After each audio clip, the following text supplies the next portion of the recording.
প্রবেশ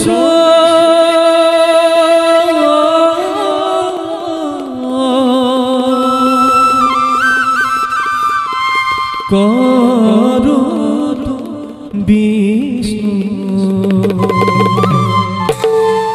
কাম কোটি জিত জগত জনকুধাতা সাধু বান্ধব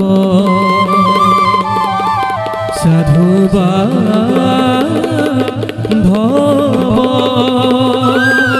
সাধু বান্ধব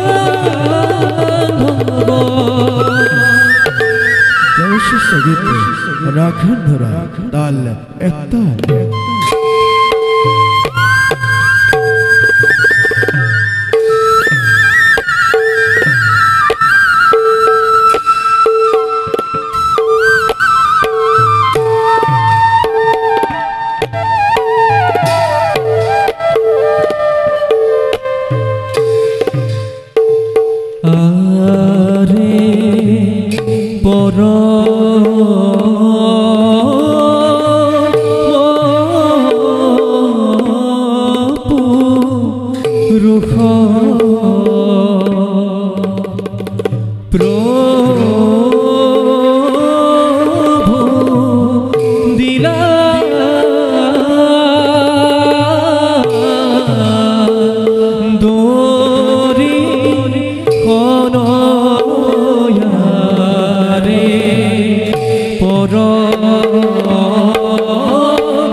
আমি নানা রূপে অবতার করিছো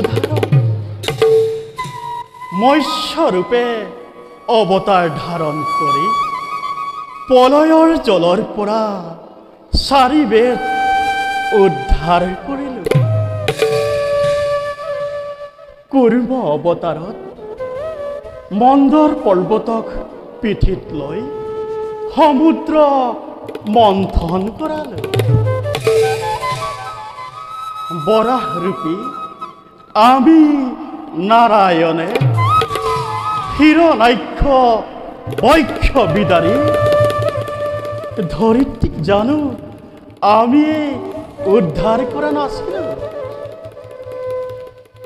নৃসিংহ অৱতাৰত হিৰণ্যকশিপুৰক বধ কৰি ভক্ত প্ৰহ্লাদক ৰক্ষা কৰিলো। যদিওবা নানা ৰূপে অৱতাৰ ধাৰণ কৰি সত্য ধৰ্ম প্ৰতিষ্ঠা কৰি ধৰ্মৰ মহাত্মা প্ৰকাশ কৰিছো, তথাপিও আজি বিশ্ব চৰাচৰ অধৰ্মৰ প্ৰাদুৰ্ভাৱত দেখি আমি আজি নিজেই স্তম্ভিত। অতি বলৰ পুত্ৰ বেনৰ অত্যাচাৰত সমগ্ৰ ধৰিত্ৰী আজি অথিৰ অবিৰ। সেয়েহে জগতত শান্তিৰ প্ৰতিষ্ঠাৰ হেতু পুনৰ অৱতাৰৰ আমাৰ সময় হৈছে। পৃথুৰূপে অৱতাৰ ধাৰণ কৰি অন্যায় অধৰ্মক বিনাশ কৰি ব্ৰহ্মদাৰ বক্ষত শান্তি প্ৰতিষ্ঠা কৰি। কাৰণ আমি জগতৰ গৰাকী বিষ্ণু, ঈশ্বৰ পৰম বিষ্ণু, সচিদানন্দ বিগ্ৰহ, অনাদিৰ গোবিন্দ, সৰ্বকাৰণ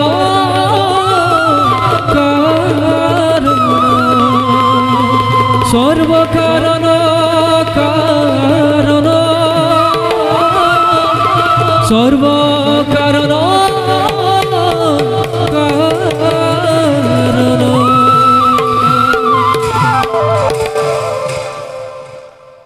যাওঁ এবে বিচিত্ৰৰ সৃষ্টিলীলাৰে জগতত শান্তিৰ প্ৰতিষ্ঠাৰ হেতু নিজ কৰ্তব্যত আমি অগ্ৰসৰ।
প্ৰবেশ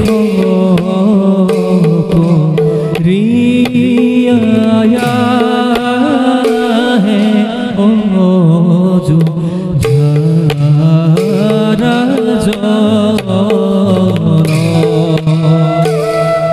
সঙ্গে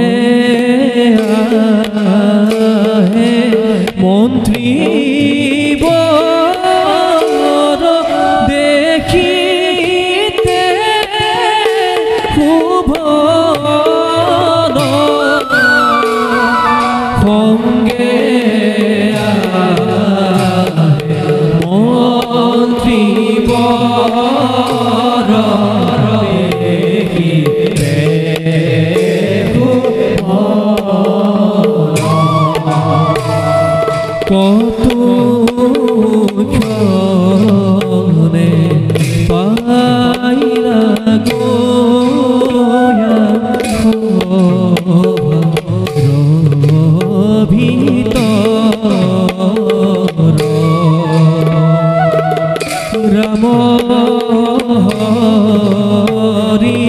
ৰাম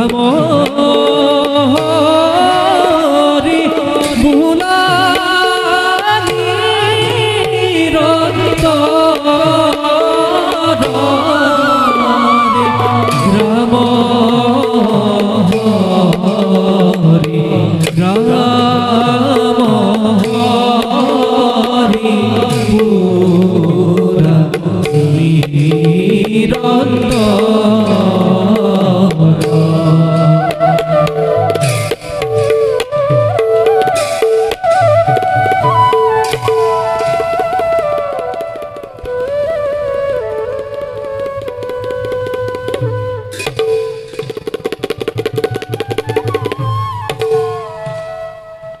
প্ৰণাম মহাৰাজ। মন্ত্ৰীবৰ মহাৰাজ, মুখ আৰ মহাৰাজ বলে সম্বোধন কৰি লজ্জিত নকৰিবা।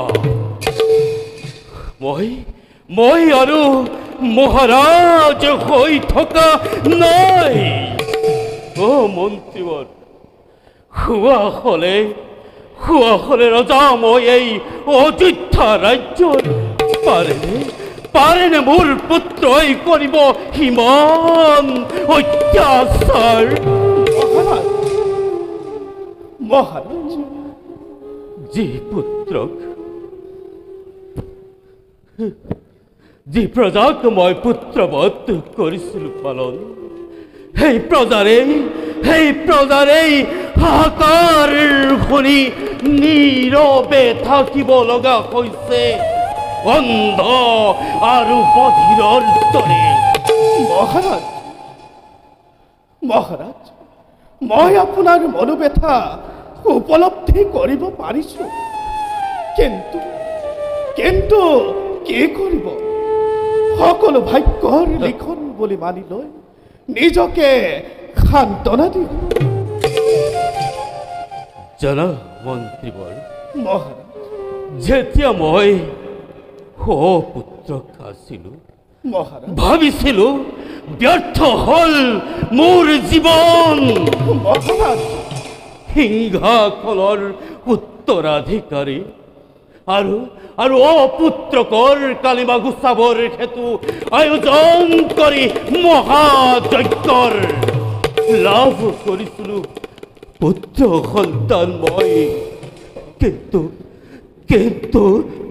সপোনতো ভবা নাছিলোঁ এনে পুত্ৰক।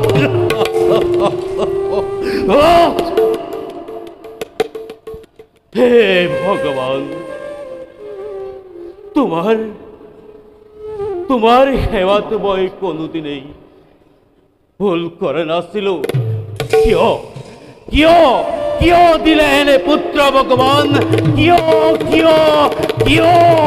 মহাৰাজ, এনে কথা ভাবি আৰু মনকে নিদিব কষ্ট। অতিকে জ্ঞানী আপুনি, ধৈৰ্য ধৰক। ধৈৰ্য ধৰাই হৈছে জ্ঞানী লোকৰ কাম। নাই মন্ত্ৰীবৰ, মোক আৰু ধৈৰ্য ধৰিবলৈ নকবা। পুত্ৰ হলেও তাক মই নকৰো ক্ষমা। অ মন্ত্ৰীবৰ, মৃত্যু দণ্ডই হ'ব তাৰ উচিত শাস্তি। মহাৰাজ, বৃদ্ধ বয়সত বধ কৰি নিজ পুত্ৰকে মহাপাপত লিপ্ত নহব। মই মহাৰাণীৰ লগত আলোচনা কৰি যুৱৰাজক সৎপথলৈ ঘূৰাই অনাৰ চেষ্টা কৰিম। মহাৰাজ, ভগৱানৰ ওচৰত মই কৰিছোঁ প্ৰাৰ্থনা, তেওঁ যেন তোমালোকক সহায় কৰে। বাৰু মহাৰাজ, আজিলৈ সভা ইমানতে স্থগিত কৰা হওক। ভাল মহাৰাজ।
প্রভাত কুমার সুন্দর দেহা দেখি মনোহর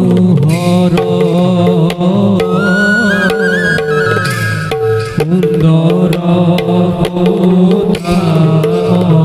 দেহা দেখি মনোহর আর কত জনে পাইলা গোয়া খোভার ভিতর রাম হরি রাম হরি বুড়া নিরন্তর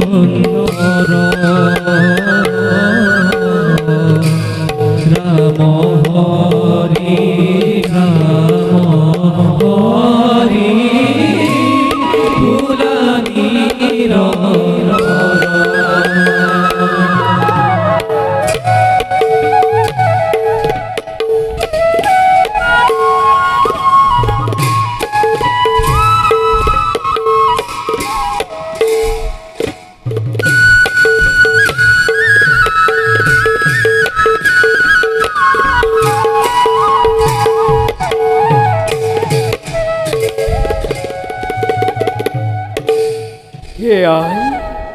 অযোধ্যা রাজ্য নান্দনিক দৃশ্য রাজিয়ে যাতে শিক্ষিত হইয়াছিল সমগ্র রাজ্য পক্ষে কাকলি গুঞ্জনতে চাৰিওদিশে দেখো মাথো আনন্দৰ কিৰণ কিন্তু এই সকলোবোৰ আনন্দৰ বিষপাস্প হৈ থিয় দিলে সেই অত্যাচাৰী অহংকাৰী পেনে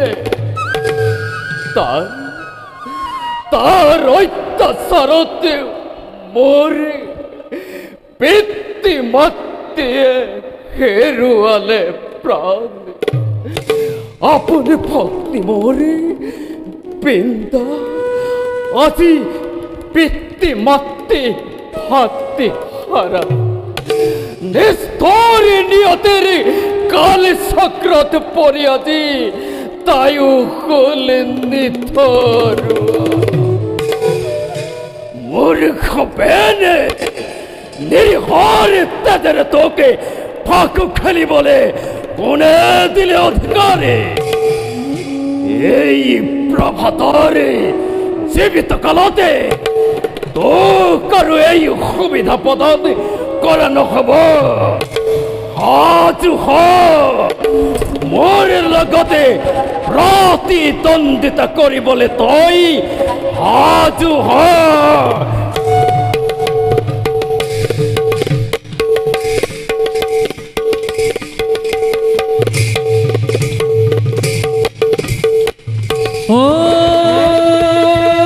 হরি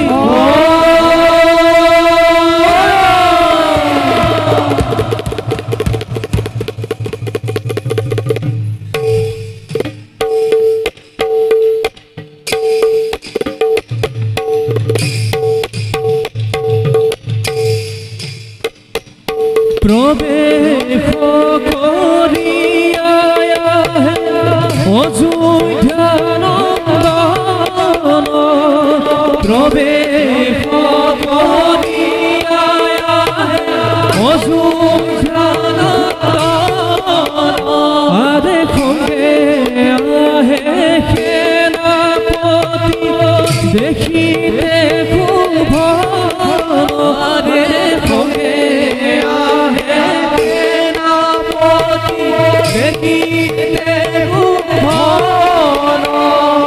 বীরদর্পে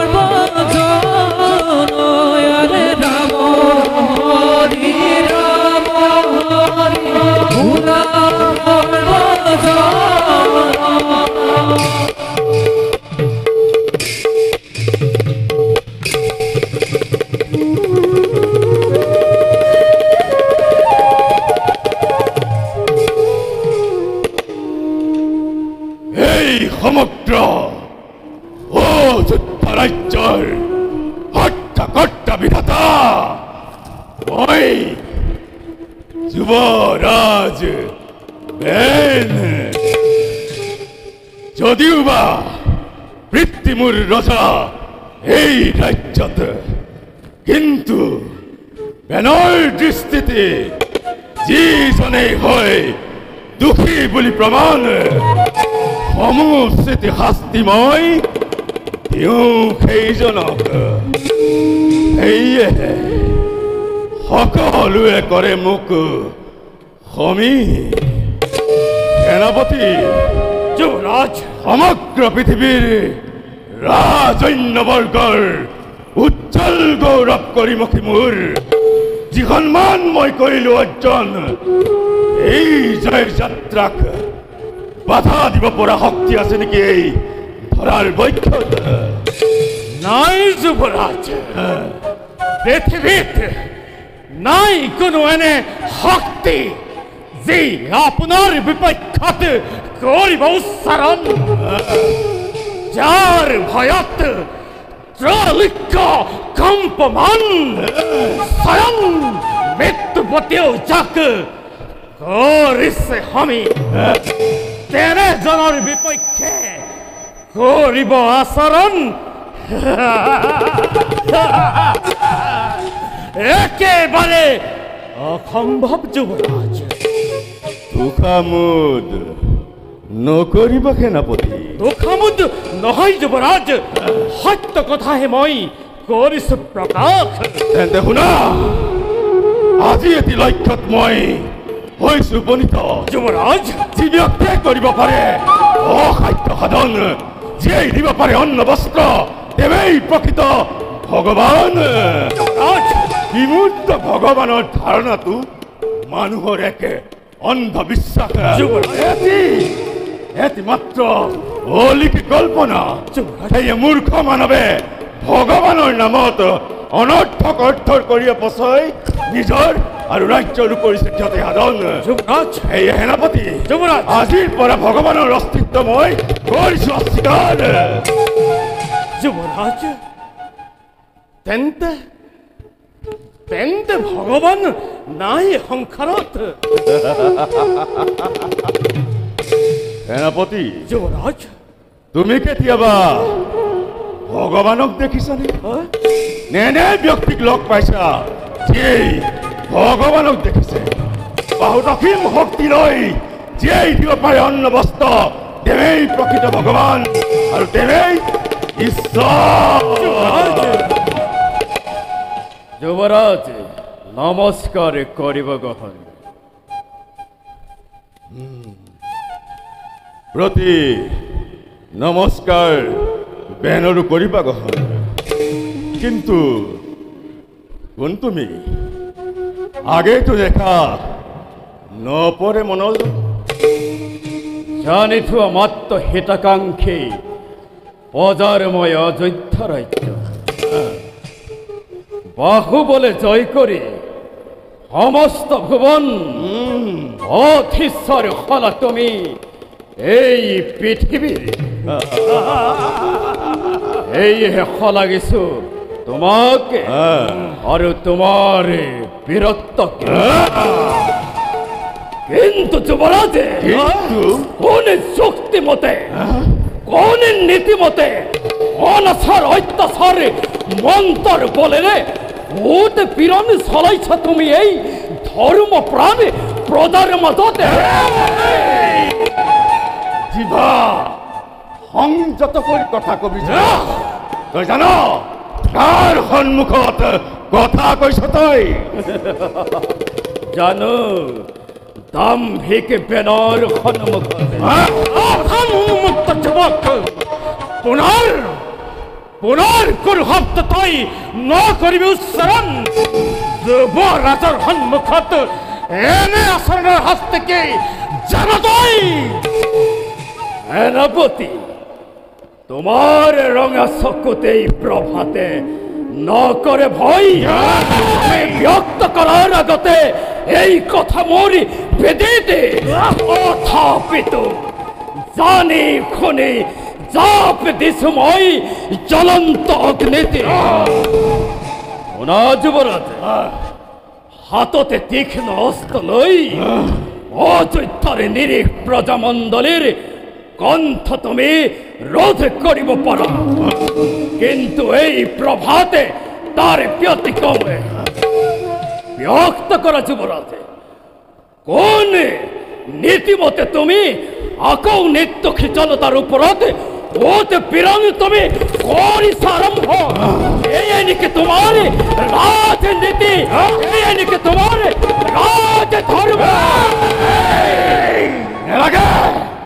নেলাগে শিকাবতাই মোক উচিত অনুচিত নেলাগে শিকাবতাই মোক ৰাজনীতি আৰু ধৰ্মনীতি যদিহে কামনা কৰিছ নিজৰ মংগল গৈ যা নিজ স্থানলৈ তথাপি মই সত্যতাৰে নাপাওঁ তথাপি এই স্থান মই নকৰো পৰিত্যাগে যুৱৰাজৰ আদেশে পালন কৰো মূৰ্খ নহলে তই উচিত পৰিণামৰ বাবে প্ৰস্তুত হ পৰিণামৰ কথা ভাবি মই এই স্থানে অহা নাই দিছো অনুমতি তুৰন্ত এই স্থানে তুমি কৰা পৰিত্যাগে অসহ্য আৰু মোৰ সহ্য নহয় সেনাপতি তুৰন্তে বন্দী কৰা এই উন্মাদ যুৱকক যুৱৰাজ বন্দী কৰাৰ নাই প্ৰয়োজন তাৰ পৰিৱৰ্তে দিছো মই বুকুপতি তীক্ষ্ণ অস্ত্ৰে মোৰ পক্ষ ভেদ কৰি মোক হত্যা কৰা কিন্তু যুৱৰাজ নিৰীহ প্ৰজামণ্ডলীৰ ওপৰত অত্যাচাৰ তুমি বন্ধ কৰা উন্মাদ যুৱক মৃত্যু তোৰ আজি চাপিলো চৰ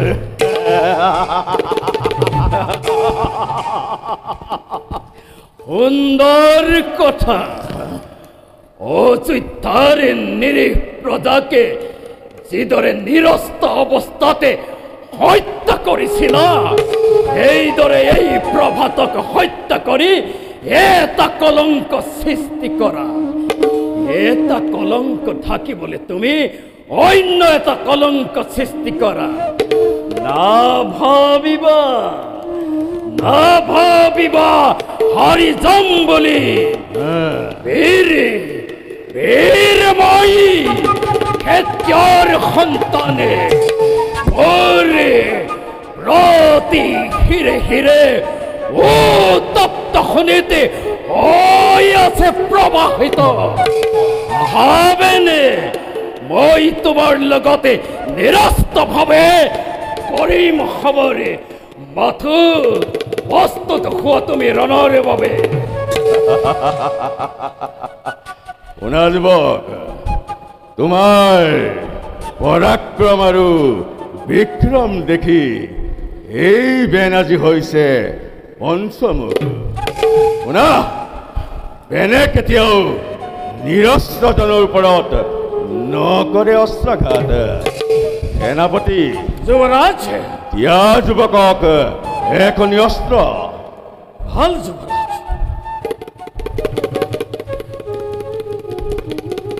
যুৱক এই অস্ত্ৰ তেন্তে যুৱৰাজে ঔষধি শক্তিৰ পৰীক্ষা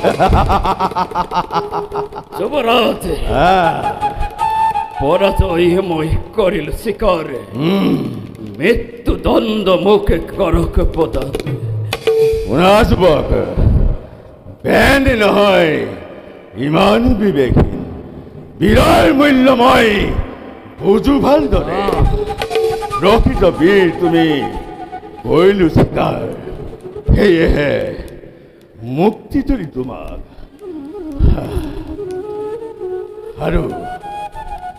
আৰু যদি তুমি নকৰা আপত্তি সহ সেনাপতি পদে তোমাক মই কৰিম বিভূষিত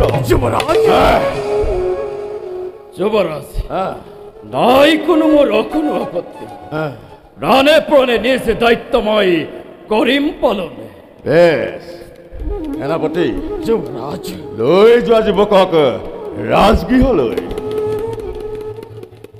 বলা প্ৰভাত ভাগ্য বলহে ৰক্ষা পালা তুমি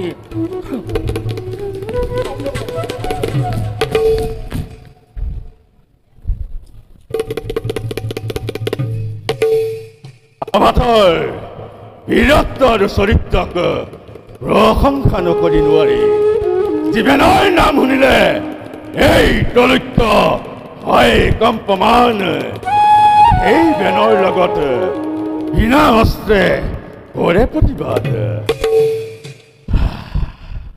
বাৰু যাই কি নহওক যাওঁ মই মাতৃৰ সমীপে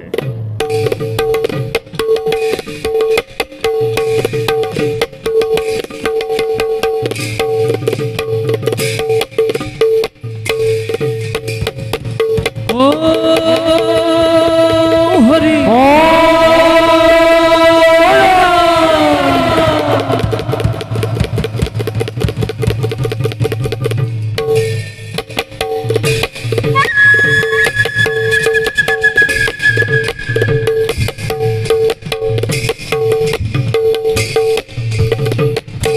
ওয়ারে খভাত বেখ করে গৈছো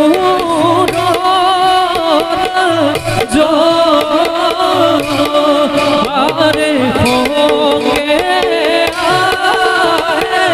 বীর করিয়া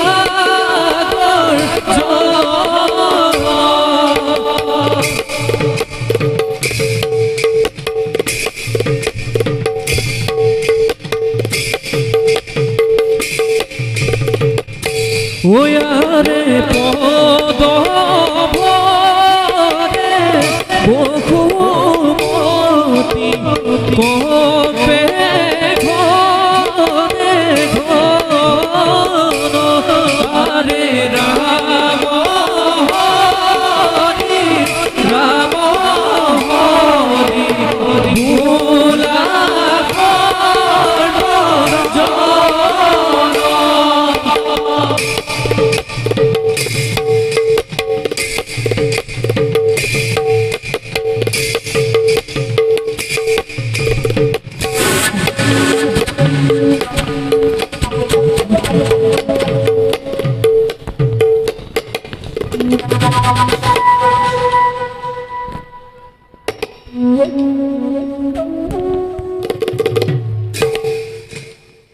বিন্ধ্যাচলৰ অধিপতি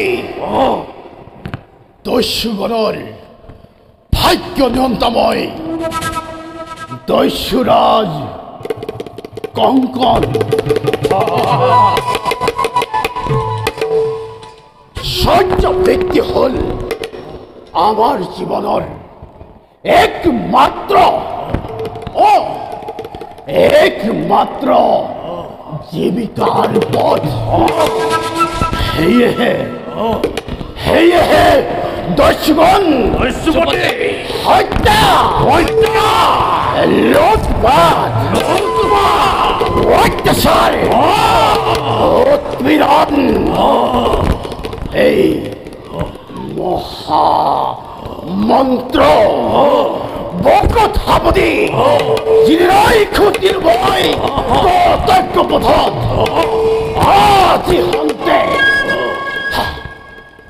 আজি হন্তে নোলাল এজন বীৰ ধৰাৰ বক্ষতাক বাধা দিবলৈ নাম হইলে যাৰ ত্ৰৈলোক্যত লাগে খোলো কৰি এই হেন দস্যুৰাজ কঙ্কৰ নামত হাৰি সেৰিকে কোনোবাই কলঙ্কৰ কালিমা ওই দস্যুপতি যেদিনই খুঁজছিল আপন ইচ্ছাৰে আমাৰ এই দস্যু দলতে নিজ প্ৰাণকো দস্য জ্ঞান কৰি পালিছো আদেশ আপোনাৰ আখৰে এই দস্যুপতি হানিছো বহুতো দুষ্কাৰ্য বিনা প্ৰতিবাদে এতিয়াও কোক দস্যুপতি আছে নেকি কিবা আজ্ঞা আমাৰ প্ৰতি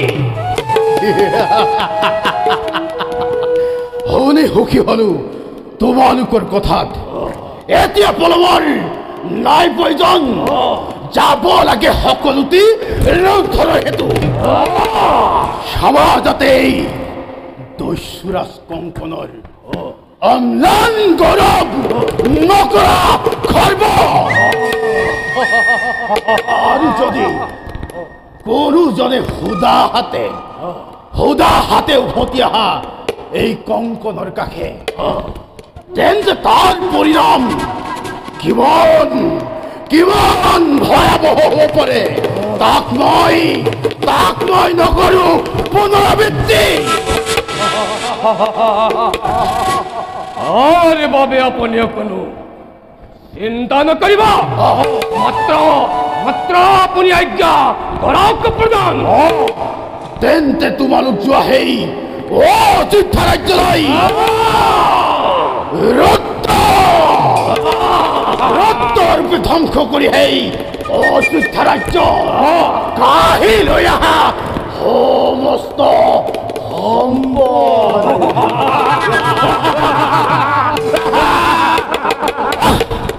দস্যুপতি আমি এতিয়া আহিলোহে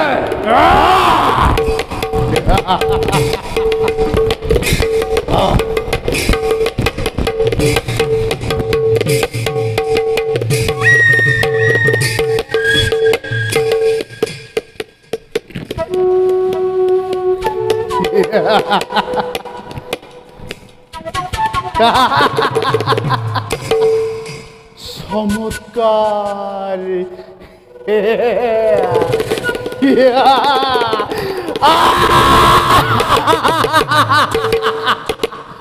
পুনৰ এক ৰক্ত যজ্ঞৰ কৰিলো ঘোষণা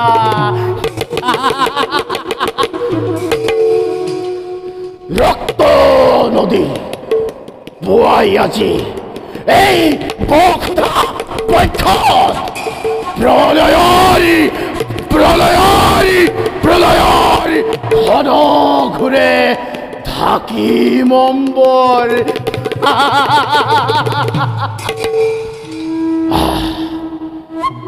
এই আজি মহামন্ত্ৰ মোৰ শক্তি নাই কান্তাক বাধা দিয়াৰ ৰুদ্ধ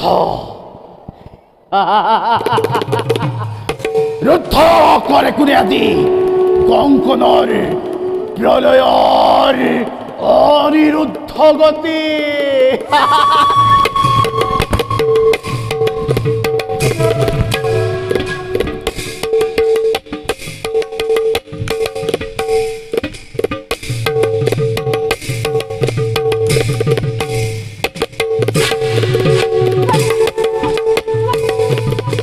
ও হরি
যাই মন দুখ করিয়ারে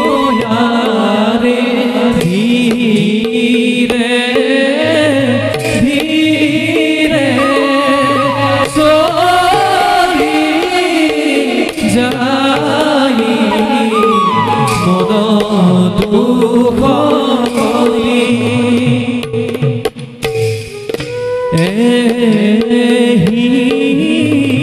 মতে পাইলা গোয়া সভার ভিতর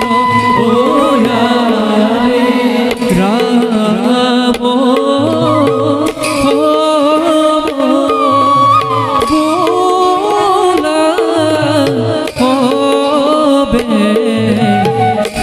সামাজিক নরয়ারে রাম হরি রাম হরি পুরা সর্বনর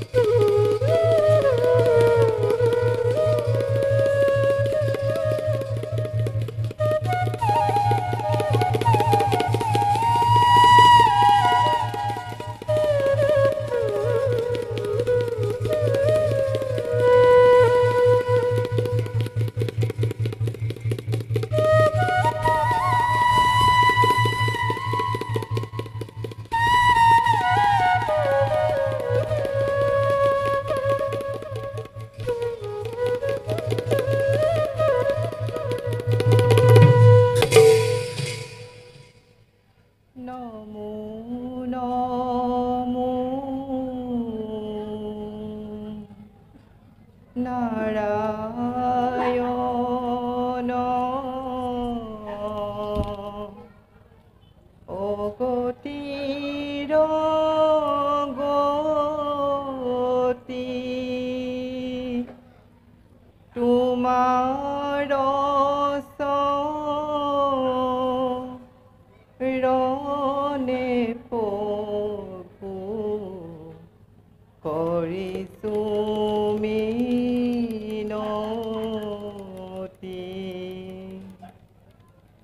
জ্ঞান দিয়া বুদ্ধি দিয়া পুত্ৰ মোৰ বেনক শুদ্ধ চিতে মাতিছো দিয়া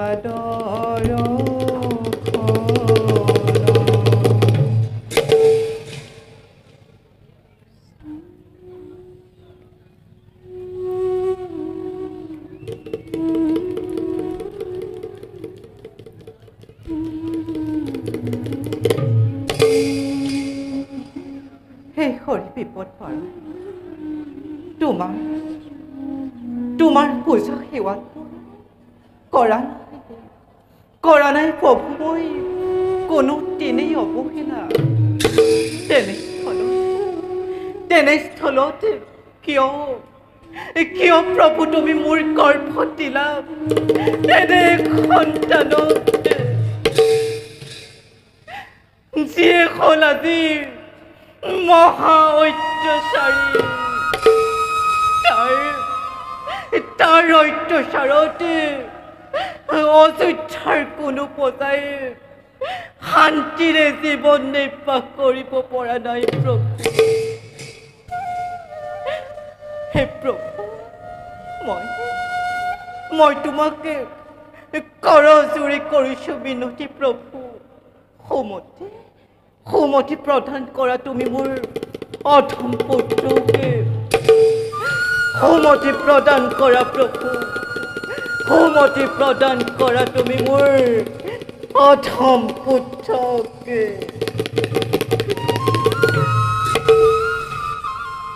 মহাৰানী আমাৰ সেবা গ্ৰহণ কৰো।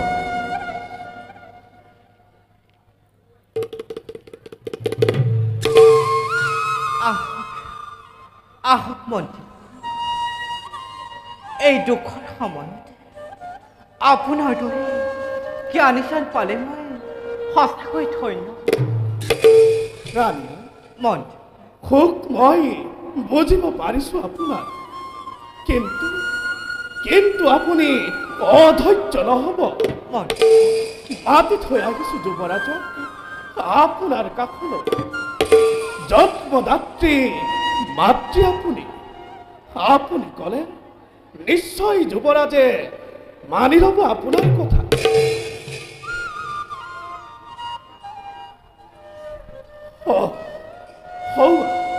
যুৱৰাজ আহিব লাগিছে। মহাৰানী মন্ত্ৰী, ধীৰে স্থিৰে বুজাব সকলো। ভাল মন্ত্ৰী।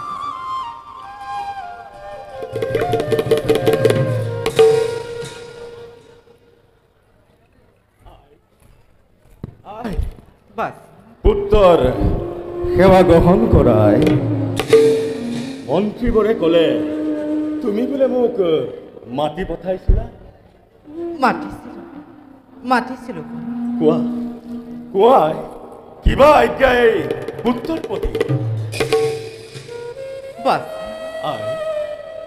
অতি শীঘ্ৰে বন্ধ কৰ ধ্বংসৰ যজ্ঞ। অবাস ঋষিমণি আৰু বৈষ্ণৱৰ প্ৰতিলৈ যথোচিত সন্মান প্ৰদৰ্শন কৰবা। কোনে ক'লে অত্যাচাৰ কৰিছো মই নিৰীহ প্ৰজাক? অত্যাচাৰ কৰিছো মই বৈষ্ণৱগণক? অৱশ্যে ঋষি মুনিগণে কৰা যাগ যজ্ঞৰ প্ৰতি আছে মোৰ স্বাভাৱিক বিৰোধ, আৰু তাৰো আছে যথোচিত কাৰণ। কাৰোবাৰ কথা শুনি তুমি তোমাৰ পুত্ৰক নকৰা মিছাতে সন্দেহ। ৰাণী, তোমাৰ সু পৰামৰ্শ তাৰ কৰ্ণত নকৰে প্ৰৱেশ। পিতা শুনা পাইছা, তোমাৰ অত্যাচাৰত অযোধ্যাৰ সমগ্ৰ প্ৰজাই হাহাকাৰ কৰি উঠিছে। পিতা যাগ যজ্ঞ নোখোৱা হৈছে সকলোৰে মুখত কেৱল তোৰ নিন্দাৰ পানী। মিছা কথা পিতা, সঁচা কথা। মিছা কথা পিতা, সঁচা কথা। মিছা কোনে ক'লে অত্যাচাৰ কৰিছো মই অযোধ্যাৰ প্ৰজাক? দস্যুৰ হাতৰ পৰা বেনেই জানো প্ৰজাক ৰক্ষা কৰি থকা নাই? সেইটো কথাটো মই কৰা নাই অস্বীকাৰ। আৰু শুনা পিতা, ঋষি মুনিগণে যাগ যজ্ঞ কৰি কাক সন্তুষ্ট কৰিছে পিতা? যাগ যজ্ঞ পূজা অৰ্চনা ঋষি মুনিৰ নৈমিত্তিক কাৰ্য। এই কাৰ্যত তোৰ বা মোৰ কাৰোৰে হাত নাই। ভাবিছো পিতা, স্বাৰ্থ সিদ্ধিৰ বাবে ঋষি মুনিগণে যাগ যজ্ঞ পাতি ভাল দ্ৰব্য বস্তু নদীৰ ফুটত কিংবা অন্য স্থানত দলিয়াই দিয়াৰ পৰিৱৰ্তে সমাজৰ দুখী আৰু ভিক্ষুক শ্ৰেণীকে দান নকৰে কিয় পিতা? একোজন ভিক্ষুকে ঘৃত মধু চকুৰে দেখা নাই আৰু সিহঁতি তাৰ দ্বাৰা অগ্নিক পুজিব? এইবোৰ কেনে নীতি পিতা? বাস এই পৃথিৱীত জন্ম গ্ৰহণ কৰা সকলো জীৱৰে পৃথিৱী লিখে বিধাতাই সেই নিয়ম সলনি কৰিব পৰাৰ আমাৰ শক্তি নাই। বাস শুনা পিতৃ মাতৃ, ঋষি মুনিগণে যাগ যজ্ঞ কৰি কাক সন্তুষ্ট কৰিছে? যাগ যজ্ঞ অবিহনে কি ভগৱান সন্তুষ্ট নহব পিতা? তোৰ বাক্যই সীমা অতিক্ৰম কৰিছে। মোক আৰু তই ধৈৰ্যৰ পৰীক্ষা নলবি। শুদ্ধ চিতে যিটোজনে ভাবে ভগৱানক, দয়া কৰে সিটোজনক প্ৰভু নাৰায়ণে। এই কথা তুমিয়ে জানো মোক কোৱা নাছিলা পিতা? বাছা, তই মোৰ যদি প্ৰত্যেকটো বাক্যই ৰাখিছ মনত, তেন্তে এনেবোৰ কৰাৰ কাৰণ কি? কাৰণ পিতা, যদি ভগৱান বুলি কিবা বস্তু আছে এই সংসাৰত আৰু যদি তেওঁ সৰ্ববিৰাজমান, তেন্তে যাগ যজ্ঞ পাতি অনৰ্থক অৰ্থৰ অপচয় কৰাৰ পৰিৱৰ্তে ভগৱানক দুখীয়া আৰু ভিক্ষুক শ্ৰেণী দান দি সন্তুষ্ট নকৰে কিয় পিতা? শুনা, যাগ যজ্ঞ বিনে যদি ভগৱান সন্তুষ্ট নহয়, তেনে ভগৱানৰ অস্তিত্ব মই কদাপিতো নকৰো স্বীকাৰ।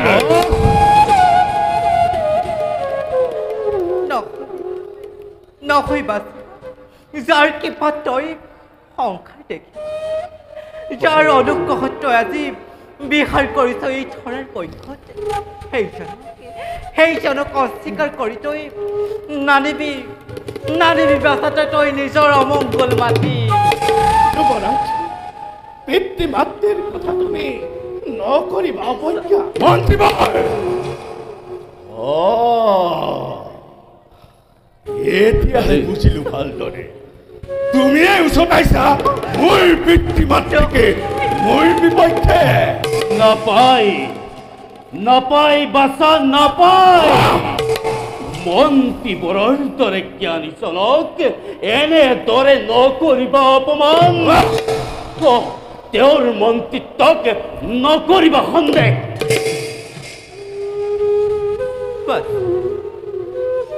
মাতৃ হয়তো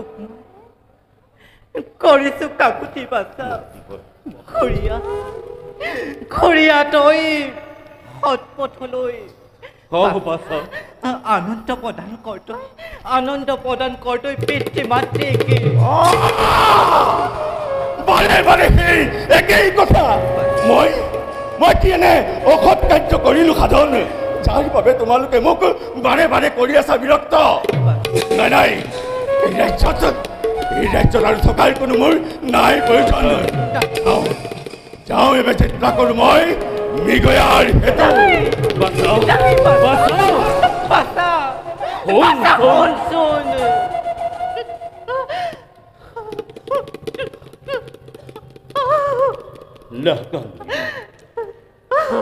নাকান্দিবা ৰাণী, কান্দি আৰু নিজকে নকৰিবা দুৰ্বল। ৰাণী, ত্যাগ কৰা পুত্ৰৰ মমতা। ভগৱানক কৰা প্ৰাৰ্থনা শেষ হৈছে আমাৰ এই মানৱী জীৱন। মহাৰাজ, ধৈৰ্য ধৰক। নবীন যুৱকীটো হোৱা নাই জ্ঞান। আপুনি বয়স কৰিলে বুদ্ধিও হৈব ভাল।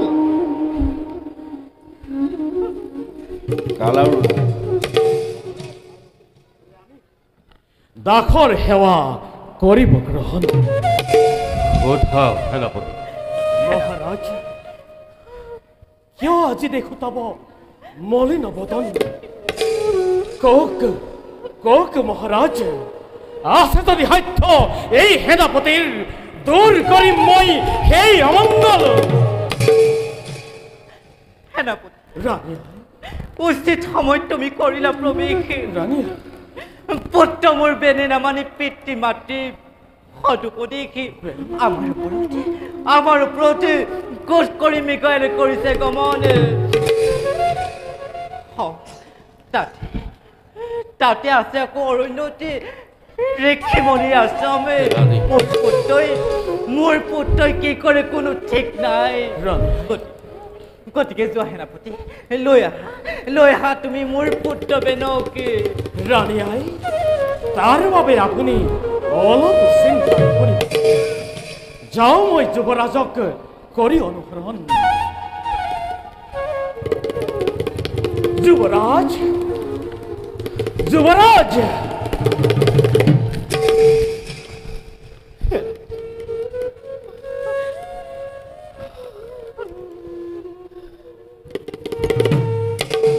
মহাৰাজ, আমি বাৰু বেনক সৎ পথলৈ ঘূৰাই আনিব নোৱাৰিম নেকি? মন্ত্ৰীবৰ, আমি বৰ অসহায় হৈ পৰিলো বলৰাজ। ভগৱান আছে, তেওঁ আমাক নিশ্চয় কৰিব সহায়। গতিকে বলক মহাৰাজ, অশান্ত মনক শান্ত কৰিবৰ বাবে খন্তেক কৰককৈ বিশ্ৰাম।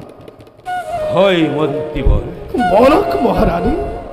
মনৰ ৰাকুলতা দূৰ কৰিবৰ বাবে বিশ্ৰামৰ অতিকৈ প্ৰয়োজন। সেয়েহে বলক মন্ত্ৰীবৰ, বল ৰাণী।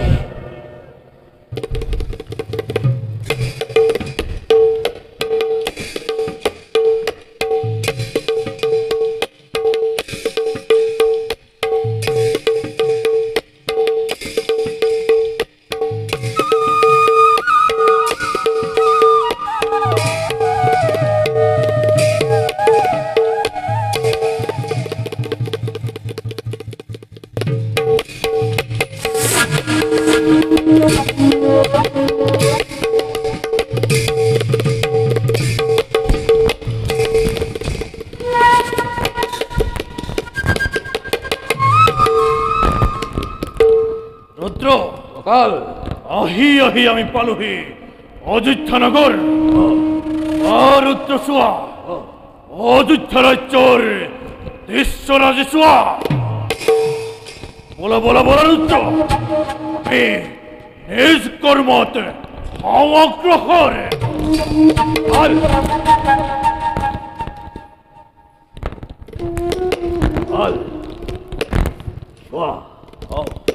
চোৱাকাল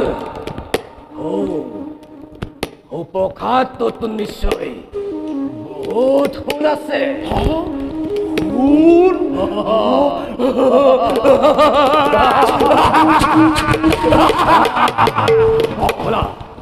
কাল প্ৰথমে তাতেই গৈ আমাৰ নিত্য কৰ্ম অৰুগৈ সম্পাদ।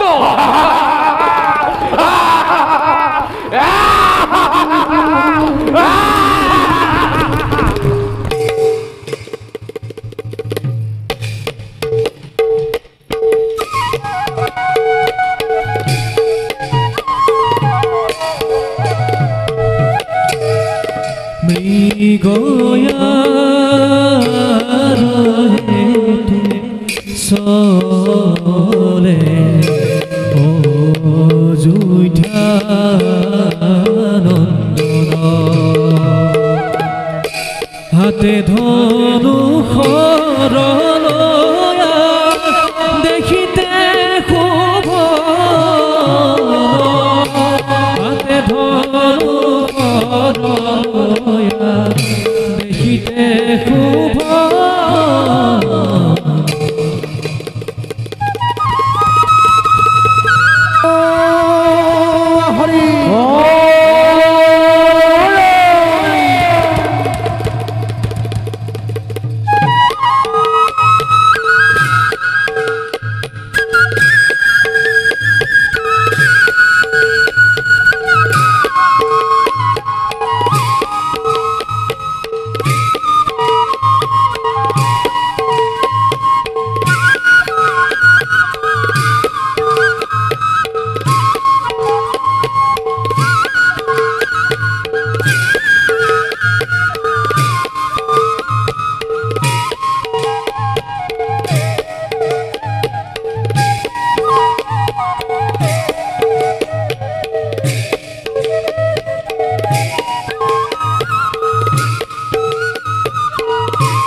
সৰ্বজনে বোলা সৰ্বজনে বোলা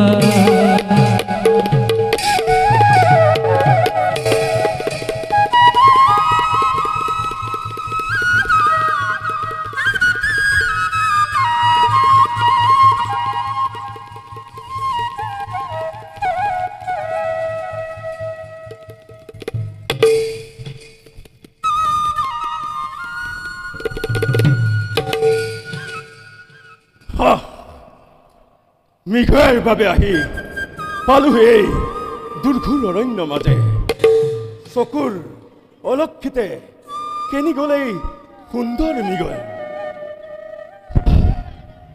পেটতো লাগিছে ভোক যাওঁ কিছু দূৰ আগুৱাই গৈ কৰোঁগৈ মই খাদ্যৰ সন্ধান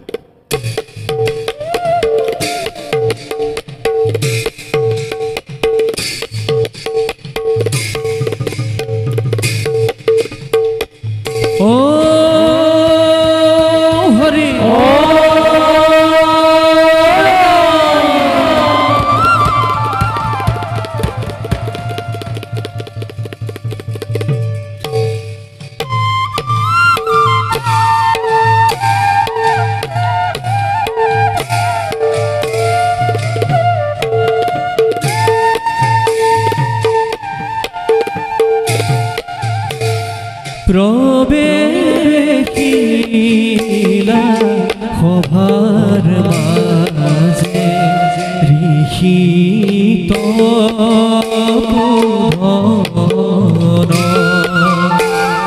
ধীৰে ধীৰে চলি যায় চিন্তা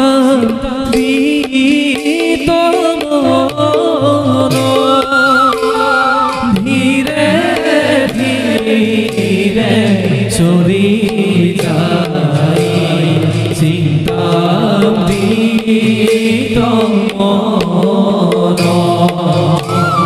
ধৰ্ম সংস্থাপনতে যজ্ঞ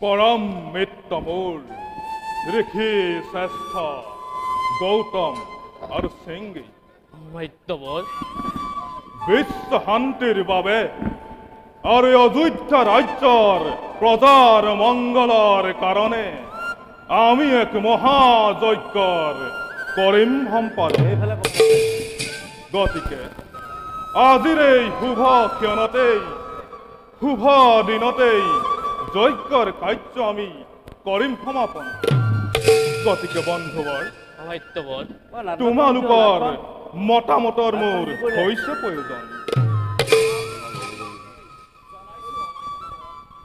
হয় অমাত্যবন অত দিনে অপেক্ষা কৰা হে আজি হৈছে সমাগত গতিকে অমাত্যবৰ বিলম্বৰ নাই প্ৰয়োজন অতি সোনকালে যজ্ঞৰ কাম কৰা হওক সমাপন যুক্তি দুয়ো কৰালা শ্ৰৱণ এবে দুজন যজ্ঞৰ সকলো সামগ্ৰী লৈ অনাৰ ব্যৱস্থা কৰা আয়োজন হল অমাত্যবৰ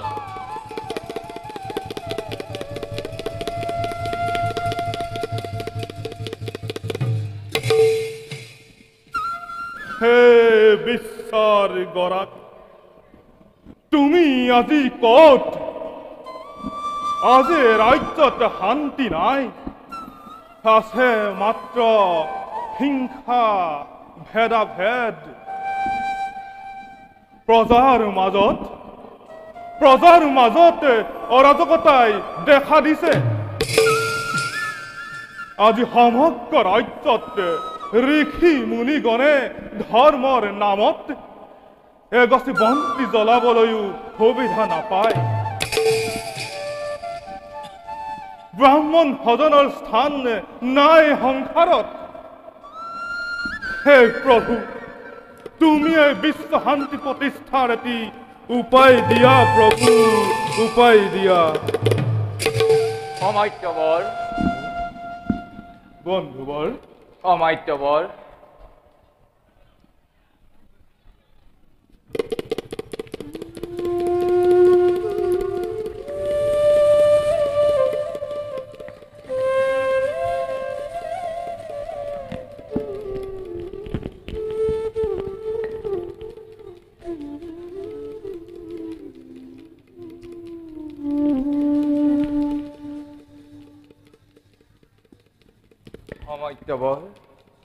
বিশ্ব শান্তিৰ বাবে যজ্ঞৰ কাম কৰা হওক সমাপন।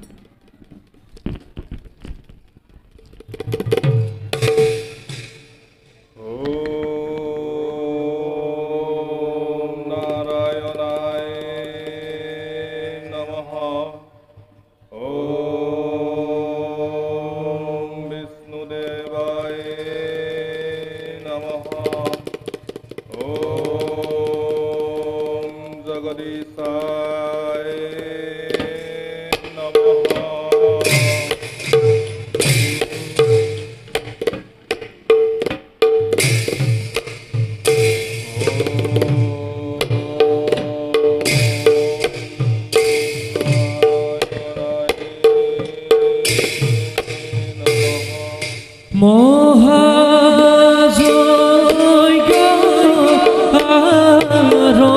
আৰম্ভিলা ঋষিত ধন আৰে নানা বিধ বেদ মন্ত্ৰ কৰি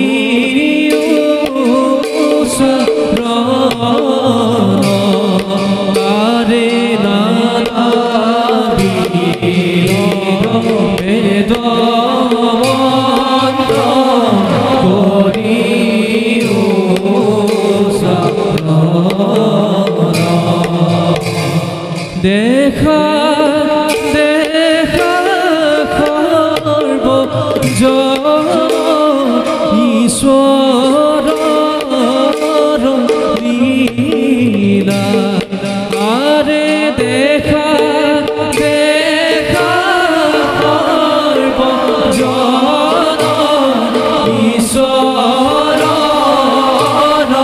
লীলা আৰে ৰাম হৰি ৰাম হৰি সৰ্বজনে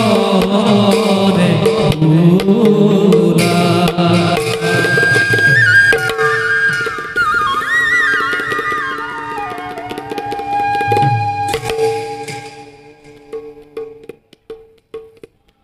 হে মুনিগণ, ভোকত মই আজি অতিকে আঁঠু। কি আছে খাবলৈ দিয়ক মোক, নিবাৰণ কৰোঁ মোৰ পেটৰ ভোক। এই যুৱৰাজ, খন্তেক সময় অপেক্ষা কৰা। অলপ সময় পাছত যজ্ঞৰ কাম হ'ব সমাপন। তুমি এই প্ৰসাদ গ্ৰহণ কৰি নিজৰ ভোক নিবাৰণ কৰিব পাৰিবা। নাই নাই নাই নাই মুনিবৰ, মই আজি অতিকে আঁঠুৰ। খন্তেকো কৰিব নোৱাৰো অপেক্ষা। কি আছে খাবলৈ দিয়ক মোক। কুমাৰ, কিয় তুমি ইমান অধৈৰ্য হৈছা? খন্তেক পাছতেই তুমি তোমাৰ ভোক নিবাৰণ কৰিব পাৰিবা। তেন্তে যজ্ঞৰ সম্ভাৰ গ্ৰহণ কৰাৰ অধিকাৰ মোৰ নাই। কুমাৰ, ধৈৰ্য ধৰা। ভাবি চোৱা, যজ্ঞ কাম সমাধান নোহোৱাকৈ তোমাক কেনেকৈ খাবলৈ দিম? যজ্ঞ পাছত ৰজা প্ৰজা অতিথি ভিক্ষাৰী সকলোকে সাধ্যমতে কৰিম শুশ্ৰূষাৰ খন্তেক বিশ্ৰাম কৰা কুমাৰ। অনন্ত পশ্চিমত এই ৰাজকুমাৰ বেনক তহঁতি সামান্য ভিক্ষুক বুলি ভাবিছ? ইমানবোৰ দ্ৰব্য বস্তু আছে, তথাপিতো মোৰ বাবে সময়ৰ নাটনি। যাৰ অন্নে চিৰদিন প্ৰতিপালিত হৈ আহিছ, তাকেই আজি তহঁতি কৰিছ বৈজ্ঞা। চা আজি তহঁতৰ এই যজ্ঞ মই আজি ধূলিৰ লগত মিহলাই এই বেনক কৰা অপমানৰ লম ভীষণ প্ৰতিশোধ। যজ্ঞ যজ্ঞ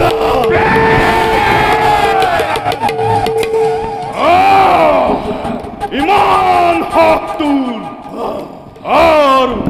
আৰু ক্ষমা নকৰো। চৌক চৌক ব্ৰাহ্মণৰ ব্ৰহ্মত্ব চৌক চৌক ম্লান ধৰ্মৰ মহিমা। ব্ৰহ্মহাপদিতাই লহিৰ পতি। স্তব্ধ মূৰ্খ, দেখা দেখা আজি ব্ৰাহ্মণৰ ব্ৰহ্মত্ব, দেখা আজি যজ্ঞৰ মহিমা। যজ্ঞ যজ্ঞ আৰু সহ্য নহয়, ইমান অপমান আৰু সহ্য নহয়। ৰাজকুমাৰ বুলি বহুত সহ্য কৰিলো। এইটো কেনে নীতি? ৰাজকুমাৰ জন্ম হ'ল হৈ তই এনে দস্য কৰ অৱলম্বন। যজ্ঞ নষ্ট কৰি তই ভাল কাম নকৰিলি মূৰ্খ। আৰু সময় নাই বন্ধুসকল, আজি ব্ৰহ্মতেজ দেখক জগতে। কোন ভণ্ড তপস্যত বেনে আজি কৰিছে আদেশ? নকৰিবি যাগ যজ্ঞ এই বেনৰ ৰাজ্যত, অন্যথা মৃত্যু তহঁতৰ জানিবি নিশ্চয়। জ্ঞানহীন প্ৰভু, তোক মই এতিয়াই হাত দি ভস্ম কৰিব পাৰো। তোৰ দৰে জ্ঞানহীন নহও কদাপি। ৰাজকুলত জন্মগ্ৰহণ লৈ প্ৰলয়ৰ ধূমকেতু দৰে দেখা দি কিয় তই আজি আমাৰ যজ্ঞ কৰিলি ধ্বংস? মই জ্ঞানহীন বহু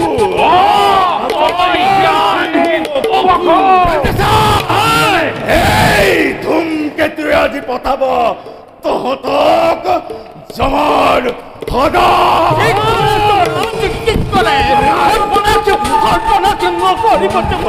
আৰু বাধা দিব চেষ্টা নকৰিবা সেনাপতি। দেখাক আজি ইহঁতে যজ্ঞৰ মহিমা কিমান। তোমাৰৰ সৰ্পটোক মাত্ৰ এয়া সকলোবোৰ ভগৱানৰে ইচ্ছা বুলি কৰি যাওক নিজৰ কৰ্তব্য।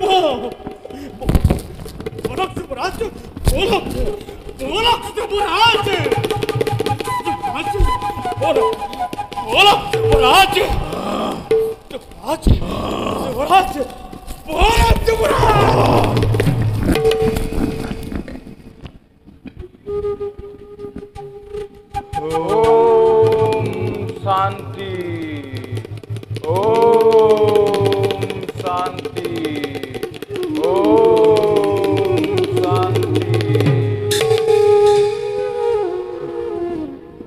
মুনিবৰ, ইমান মহৎ বংশৰ বৈষ্ণৱ প্ৰধানৰ ৰাজ সৌৰখত কিদৰে এনে অহংকাৰী দস্যু জন্ম লাভ হয়? বুজিছো, সেয়া ভগৱানৰে লীলা। শাস্ত্ৰই কয়, যিজনৰ অতি লোক, যিজনে কৰিব ৰমন পিতৃৰ শ্ৰাদ্ধৰ দিনা, পূৰ্ণিমা আউসী কিম্বা গ্ৰহণৰ কালে যিজনে লিপ্ত হ'ব বৈশ্যকৰ্মত, সেইজনৰে হয় এনে দাম্ভিক সন্তান। অৱশ্যে পূৰ্বৰ ৰাজনীতি সলনি হ'ব পাৰে ধৰা। ময়ো আজি ভাবি আচৰিত হৈছোঁ, এনে মহৎ লোকৰ সন্তান হৈ বেনে কি দুখত গুৰ গোসাই একোকে নমৰা হ'ল। সেই কথা জানিবা নিশ্চয়। ভগৱানে ইয়াৰ শাস্তিৰ বিধান এৰি নিশ্চয় কৰিব। বাৰু বন্ধুবৰ, বলক যাওঁ আমি নিজ কৰ্তব্যত বলক।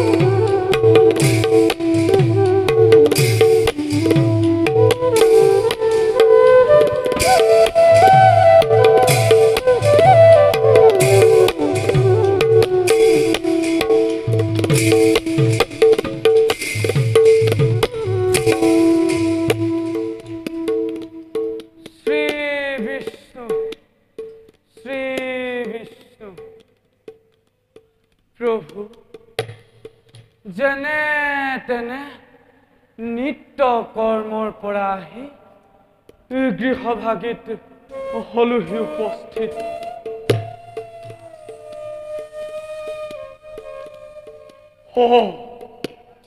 এয়া আকৌ কি?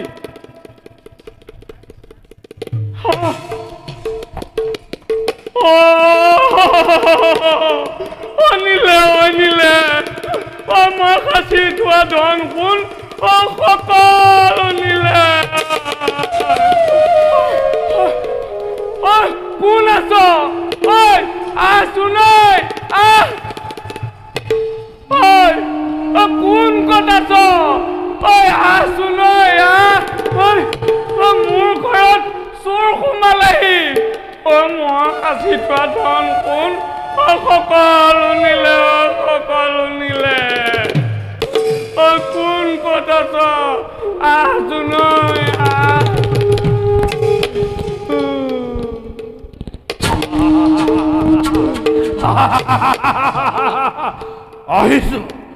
আহিছো আমি তোৰ সহায়ৰ হেতু।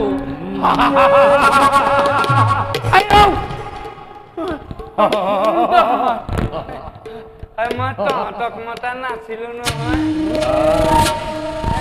যা আঁতৰি যা। তোৰ হাতত কি আছে? আমাৰ হাতত অৰ্পণ কৰ। নাই, মোৰ হাতত একোৱেই নাই। যি আছিল সকলোবোৰ তহঁতে চুৰ কৰি নিলিয়ে দেখোন। তোৰ কথা আৰু আমি শুনিবলৈ খোজো। নহলে এই ফুলে তোৰ বুক ভেদ কৰিম।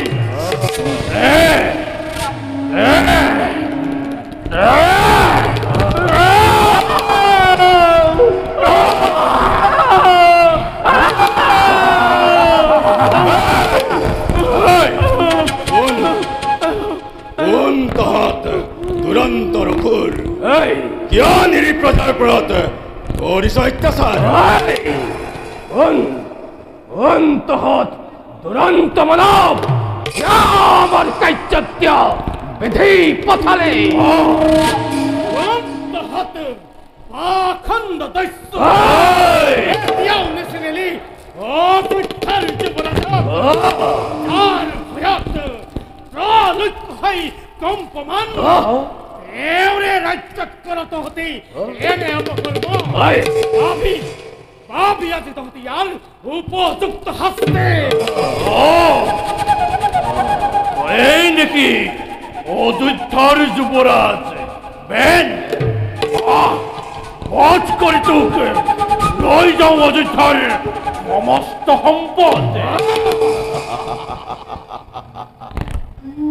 বেনৰ মৃত্যু কি ইমান প্ৰথমে কেৱল তহঁতৰ ইষ্ট দেৱতাক আক্ৰমণ কৰাৰ নামতে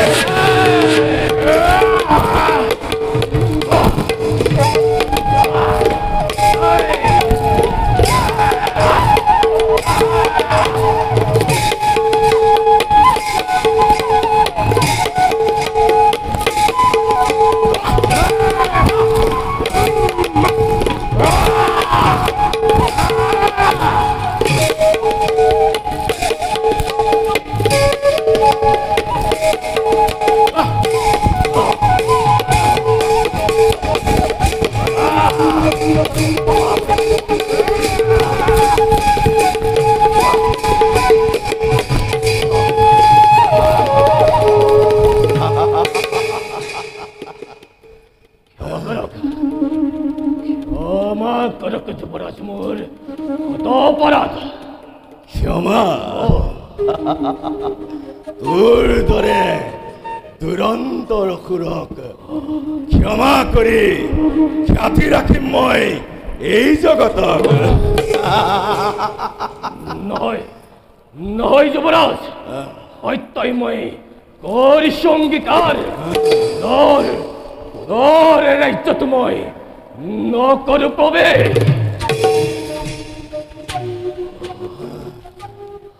সত্যই যদি তই কৰিছ অংগীকাৰ, তেন্তে কিয় মিলি তোক এইবাৰলৈ কবিগাই তই তোৰ দস্যুপতিক কদাপিতো নিদিয়ে দৃষ্টিয়ে বেনৰ ৰাজ্যত।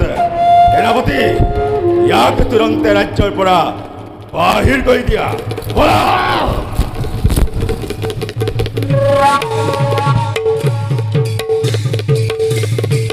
ও হরি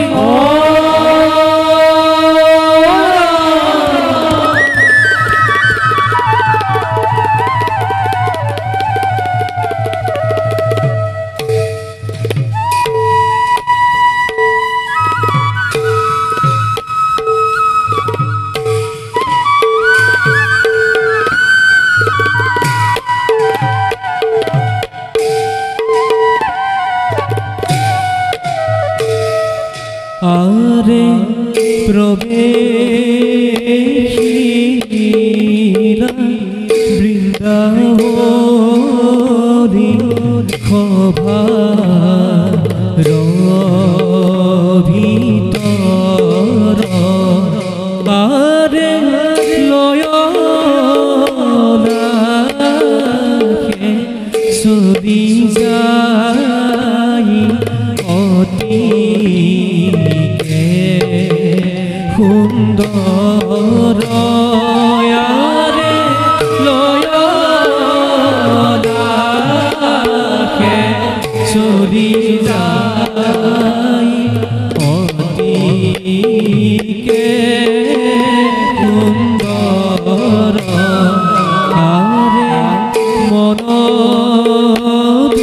দুখে পাইলা গয়া নিজ লক্ষ্য স্থান আরে রাম হরি রাম হরি বুলা সর্বজন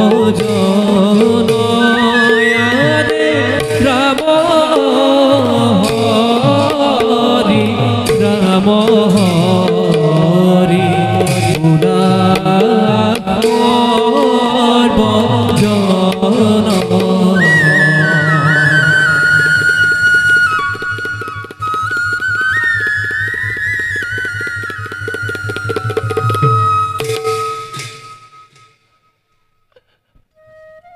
আছিলো এসময়ত মই অযোধ্যাৰ জীয়াৰী।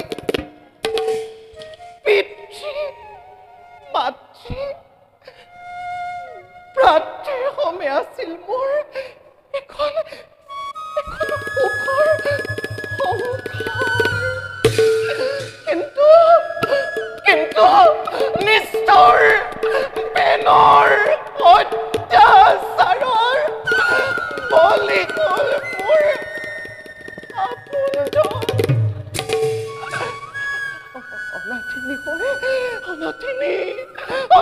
বন্দী হৈ মই কৰি পৰিছো মই অনাই অনাই দস্যুপতিয়ে মোক কৰিলে উদ্ধাৰ যদিও বা মই দস্যুৰ ৰক্ষিতা তথাপি আনন্দ মনেৰে মই কটাইছো জীৱন কিন্তু ঘনে ঘনে মনত পৰে মোৰ পিতৃ মাতৃ আৰু ভাতৃলৈ বেল নিষ্ঠুৰ বেল তোৰ ওপৰত ল'ম মই ঘৰ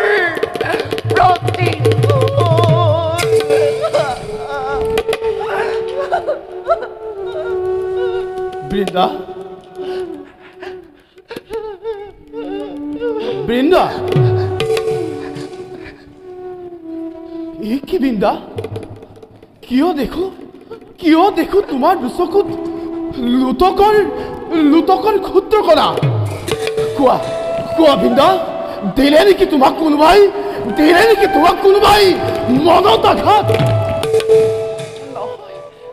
নহয় দস্যুপতি কোনেও মোক দিয়া নাই আঘাত আজি মোৰ বৰকৈ মনত পৰিছে পিতৃ মাতৃ আৰু ভাতৃৰ কথা লৈ সেইবাবে মোৰ মন অতিকে বিষাদিত অতীতৰ কথা ভাবি মনো কষ্ট নিদিবা নিজৰ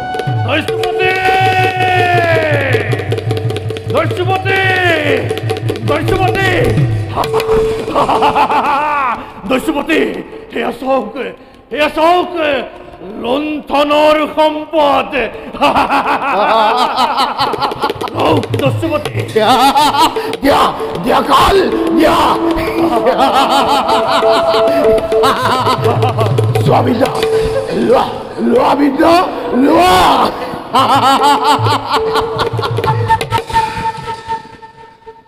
কিন্তু কাল দস্যুপতি ইমান সময়ো ৰুদ্ৰ কিয় নাহিল ঘূৰি দস্যুপতি হৌৱা বিমৰ্ষিত মনে ৰুদ্ৰ দেখোন আহিছে উলটি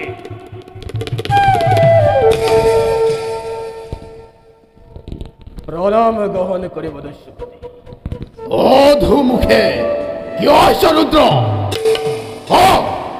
কি সংবাদ একম দস্যুপতি অযোধ্যাৰ যুৱৰাজ এনাৰ হাতত পৰাজিত হৈ ভাগ্য বলেহে পালোহি আপোনাৰ কাম দস্যুপতি অসীম পৰাক্ৰম সেই যুৱৰাজৰ স্তব্ধ মূৰ্খ নুশুনাবি তোৰ কলংকিত কাহিনী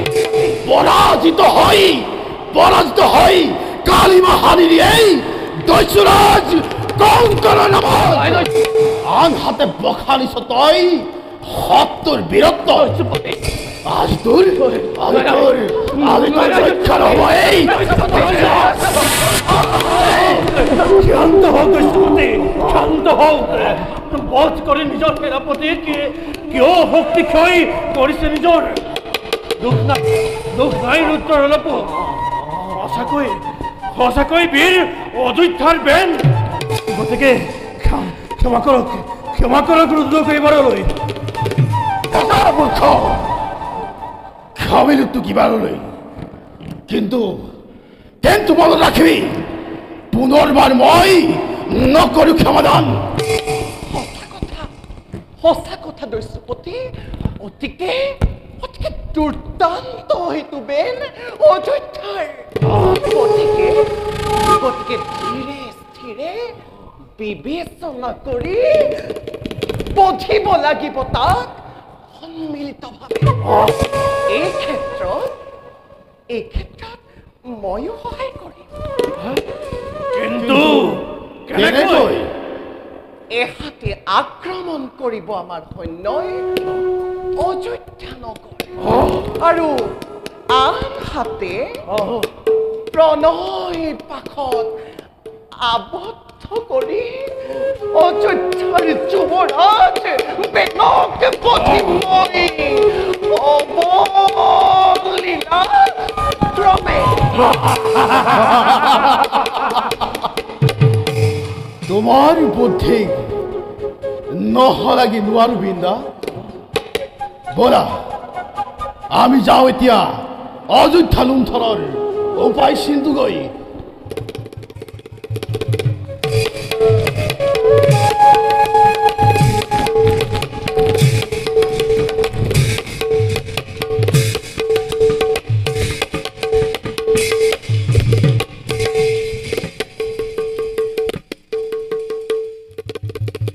ৰাণী ৰাণী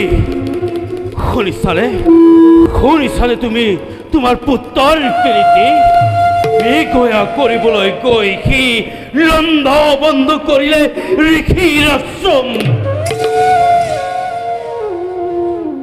কি ক'লে না তপোবন বাসীৰ ওপৰত ঠিক কৰিলে অত্যাচাৰ ভগৱান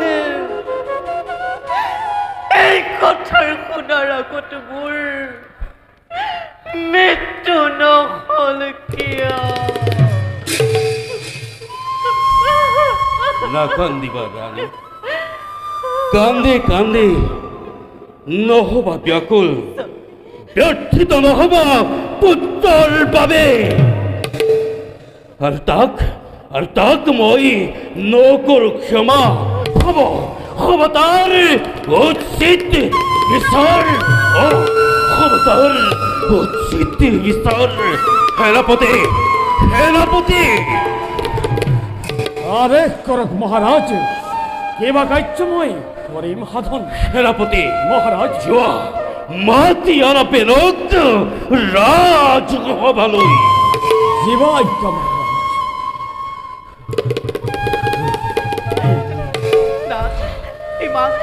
ইমান উত্তেজিত নহ'ব নাথ ধৈৰ্য ধৰক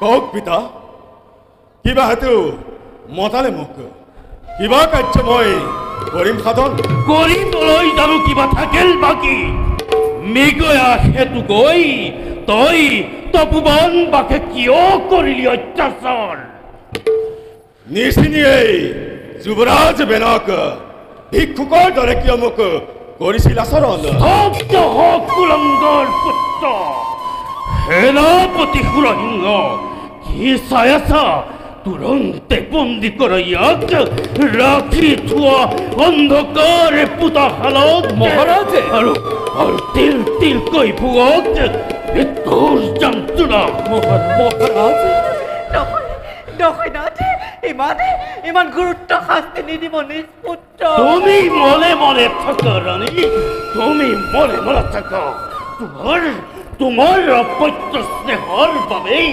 আজি আৰু এনেকুৱা দশা সেনাপতি মহাৰাজ দুখ হ'লে ক্ষমিব কুমাৰ ৰাজজ্ঞ পালন মোৰ জীৱনৰ ব্ৰত স্বইচ্ছাই বন্দিত্ব কৰক গ্ৰহণ সেনাপতি শুনক পিতা নিজ পিতৃ হৈ যদি পুত্ৰৰ বন্দিত্বই কৰিছে কামনা তেনে পিতৃকে হত্যা কৰিবলৈ মই নহওঁ কুণ্ঠিত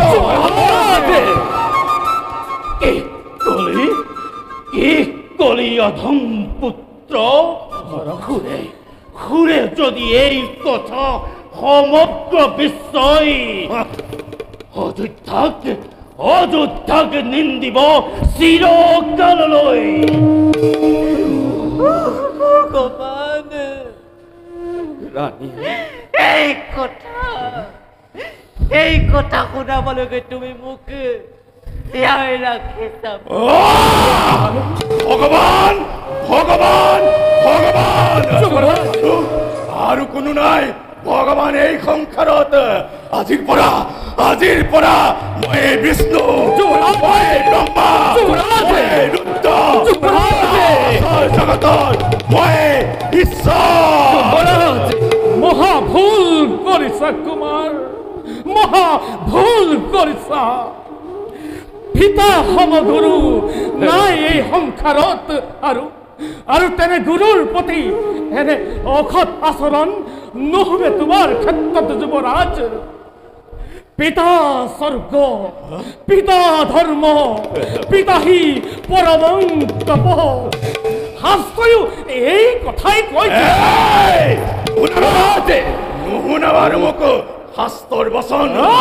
নিস্বাৰ্থ সিদ্ধিৰ বাবে অন্ধ তপস্বীহঁতে যি শাস্ত্ৰ কৰিছিলে ৰচনা, সেই শাস্ত্ৰক মই কদাপিতো নকৰোঁ বিশ্বাস।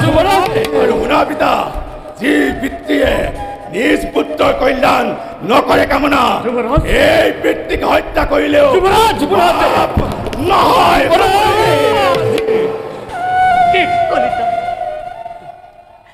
এই কথা শুনিবলৈকে তোক মই 10 মাহ 10 দিন গৰ্ভত ধাৰণ কৰি জন্ম দিছিলোঁ।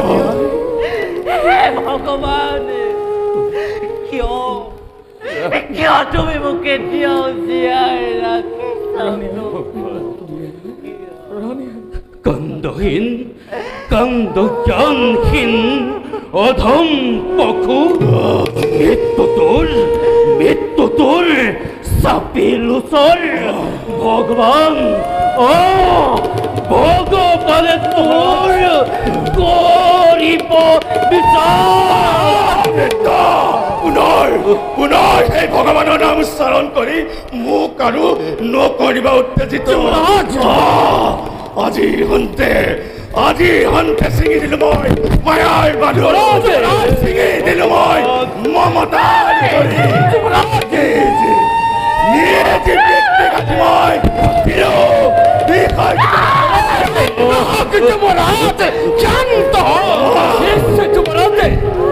এনে কাৰ্য নহয় শোভনে। সেনাপতি সুৰসিংহ লৈ যোৱা যুৱৰাজকে অন্য স্থানে। আহক যুৱৰাজ, ক্ৰোধ সম্বৰণ কৰক। বৰক্ষণতে বিশ্ৰাম কৰক যুৱৰাজ।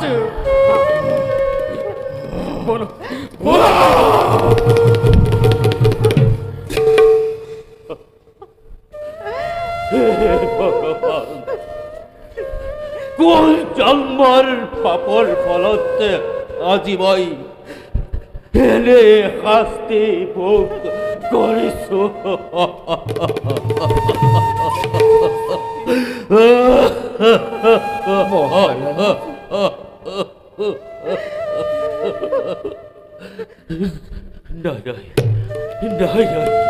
সিংহাসনৰ মোৰ পৰিচয় নাই। নাই প্ৰয়োজন মোৰ এই ৰাজ মুকুট। মহাৰাণী, তুমি গ্ৰহণ কৰা এই ৰাজ মুকুট।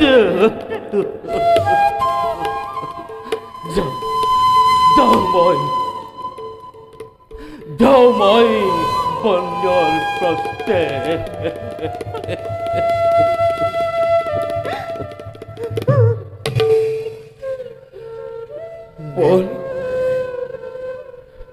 মহাৰাজ, বলকে ৰানী কোধাৰে বশবতী হই যুবৰাজে কৰিলে এনো ব্যৱহাৰ।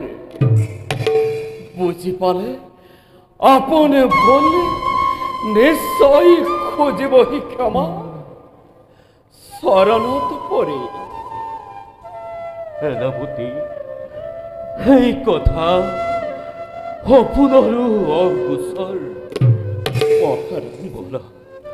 বলা লৈ যোৱা মোক শয়ন কক্ষলৈ। বলা লৈ যোৱা মোক শয়ন কক্ষলৈ। বলক ৰাণী।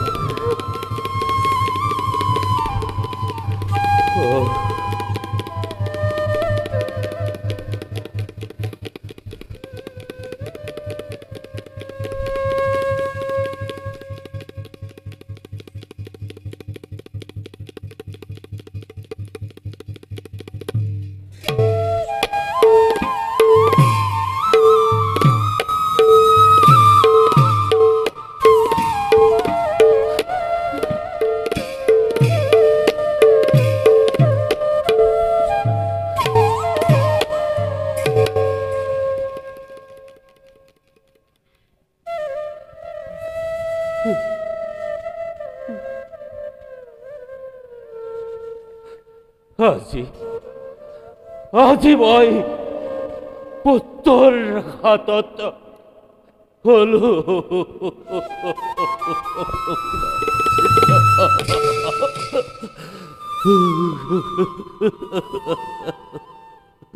নহয় নহয় নহয় সোণৰ সিংহখন মোক আৰু প্ৰয়োজন নহয়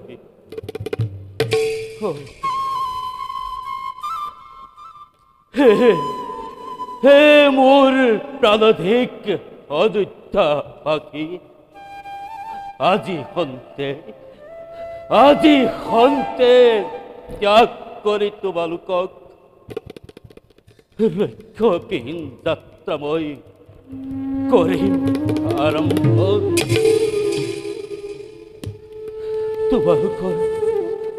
তোমালোকৰ হাততে মই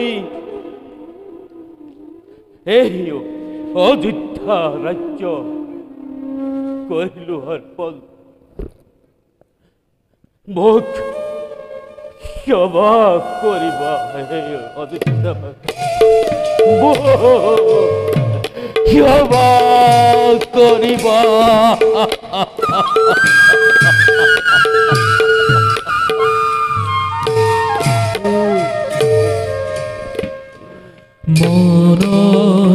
দুখে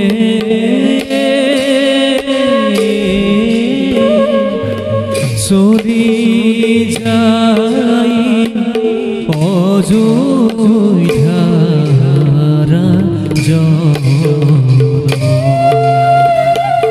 হৰিহে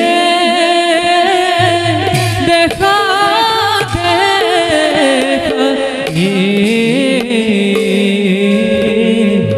সৰ্বজন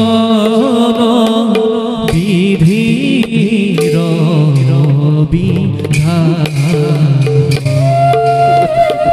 হৰিহে দেখা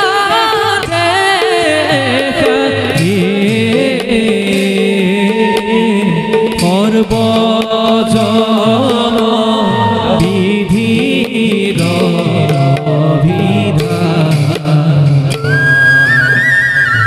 ৰাজ্য